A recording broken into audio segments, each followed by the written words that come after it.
School of ত্রিপলির পক্ষ থেকে আপনাদের সবাইকে স্বাগতম। আজ আমরা ট্রান্সফরমার নিয়ে আলোচনা করব। বেসিক্যালি ট্রান্সফরমার ম্যাথ করার জন্য আমরা চ্যাপম্যান স্যারের বইটাই ফলো করব। তো ম্যাথ করার আগে আমরা কিছু বেসিক ভিডিও জেনে নেব। এই ভিডিওতে আমরা মূলত ট্রান্সফরমারের ডেফিনেশন, ট্রান্সফরমার টাইপ এবং ট্রান্সফরমারটা আমরা কেন ব্যবহার করি, জাস্ট এগুলো নিয়ে আলোচনা করব। তো প্রথমেই আমরা দেখে নেব ট্রান্সফরমারের ডেফিনেশনটা কী। তো a transformer is a static electrical machine which transfer an AC electric power from one circuit to another circuit। মানে একটি ট্রান্সফরমার হচ্ছে একটি স্থির ইলেকট্রিক্যাল মেশিন হুইচ যেটা ট্রান্সফার ইলেকট্রিক পাওয়ার, যেটা ইলেকট্রিক পাওয়ারকে ট্রান্সফার করে from one circuit to another circuit.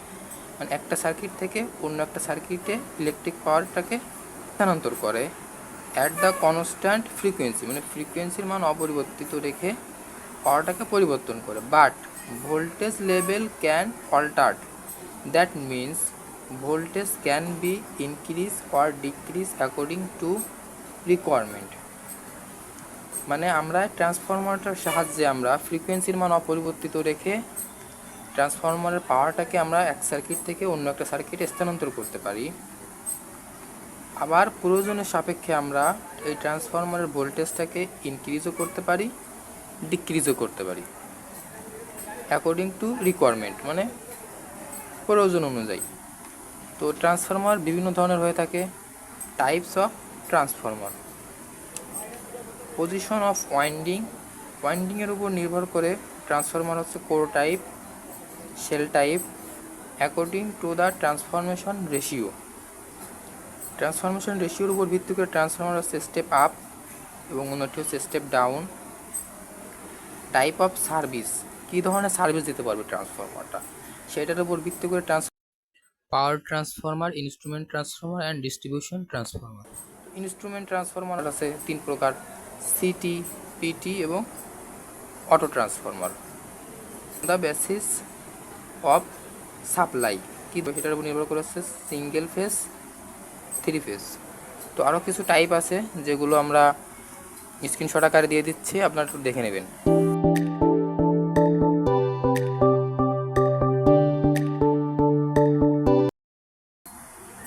তো এখন আমরা দেখব যে আমরা ট্রান্সফরমারটা যে ব্যবহার করব, কেন ব্যবহার করব, এটা ব্যবহার করার কারণ কী। তো এখানে ব্যবহারকৃত ভোল্টেজগুলো আমরা বোঝার সুবিধার জন্য ধরে নিচ্ছি। এটা মনে করি আমরা একটা পাওয়ার প্ল্যান্ট, যেখানে আমাদের পাওয়ারটা উৎপাদন হচ্ছে।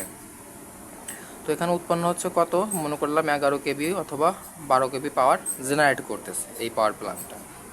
তো এই 11 কেবি বা 12 কেবিকে আমরা একটা স্টেপ আপ ট্রান্সফরমার ব্যবহার করে এর ভোল্টেজটাকে আমরা 440 কেবিতে রূপান্তর করেছি একটা স্টেপ আপ ট্রান্সফরমার ব্যবহার করে। এখন এটা এসে আমাদের একটা হাই ভোল্টেজ ট্রান্সমিশন লাইন। তো এই হাই ভোল্টেজ ট্রান্সমিশন লাইনগুলো দেখতে অনেক উঁচু হয়, এগুলো হচ্ছে অনেক ডেঞ্জারাস একটা ভোল্টেজ। তো এই হাই ভোল্টেজ ট্রান্সমিশন লাইন আমরা দূর দূরান্ত টেনে নিয়ে আমরা একটা সাবস্টেশন পর্যন্ত নিয়ে যাই। সাবস্টেশনে অনেক ধরনের ইকুইপমেন্ট থাকতে পারে। তো তার ভিতর অন্য একটি ট্রান্সফরমার ব্যবহার করে আমরা এই 440 কেবিকে সাপোজ আমরা 13 কেবিতে কনভার্ট করে নিয়েছি স্টেপ ডাউন ট্রান্সফরমার ব্যবহার করে। এখন এই সাবস্টেশন থেকে বিভিন্ন ধরনের পোল ব্যবহার করে আমরা রাস্তাঘাটে যে সব পোল দেখতে পাই, সেসব পোল ব্যবহার করে আমরা দূর দূরান্ত পর্যন্ত নিয়ে যাচ্ছি। এবং ওই পোলের সাথে আমরা দেখতে পারি ছোট বা মাঝারি সাইজের অনেকগুলো স্টেপ ডাউন ট্রান্সফরমার থাকে, যেগুলো আমরা রাস্তাঘাটে সচরাচর দেখতে পারি। তো ওই ট্রান্সফরমারটা ব্যবহার করে এই 440টাকে আমরা পুনরায় আবার স্টেপ ডাউন করে 220-এ কনভার্ট করে বিভিন্ন বাসা বাড়িতে সাপ্লাই দিয়ে থাকি। তো প্রথমে আমাদের পাওয়ারটা জেনারেট হচ্ছে, তারপর অন্য একটি ট্রান্সফরমার ব্যবহার করে সেটাকে আমরা হাই ভোল্টেজে কনভার্ট করে নিচ্ছি, যেটা খুবই ডেঞ্জারাস একটা ভোল্টেজ। এবং ওই ভোল্টেজটাকে আমরা সাবস্টেশন পর্যন্ত নিয়ে যাচ্ছি ক্যারি করে, সেখানে অন্য একটি ট্রান্সফরমার ব্যবহার করে ওটাকে আমরা 13 কেবিতে কনভার্ট করছি। সেখান থেকে আমরা বিভিন্ন পোলের সাহায্যে ব্যবহার করে দূর দূরান্ত নিয়ে যাচ্ছি। এবং পোলে বিভিন্ন ধরনের ট্রান্সফরমার থাকে, ছোট, মাঝারি তো ওইখানে আমাদের আরেকটি স্টেপ ডাউন ট্রান্সফরমার থাকে, যেগুলো আমরা রাস্তাঘাটে দেখতে পাই। ওই ট্রান্সফরমারটা ব্যবহার করে আমরা 13 কেভিকে আবার স্টেপ ডাউন করে 220-এ কনভার্ট করে বিভিন্ন বাসা বাড়িতে সাপ্লাই দিয়ে থাকি।